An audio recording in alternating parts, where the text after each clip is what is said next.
जय श्री श्याम, राधे राधे। सावन का महीना और शिव को कैसे मनाएं?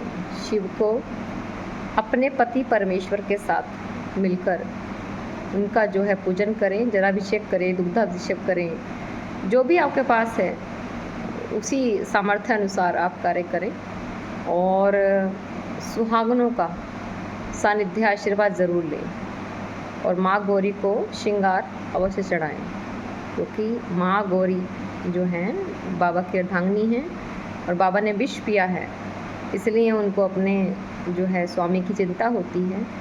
इस हेतु उनको हम सभी मिलकर जो है एक तरीके साथ दें कि बाबा हमारे बिल्कुल कुशल मंगल रहेंगे, हमेशा हमारे साथ रहेंगी और माँ हमेशा सौभाग्यवती रहेंगी और उन्हीं के इस सौभाग्यवती रहने से सभी सुहागनों को आशीर्वाद मिलेगा। हर हर महादेव।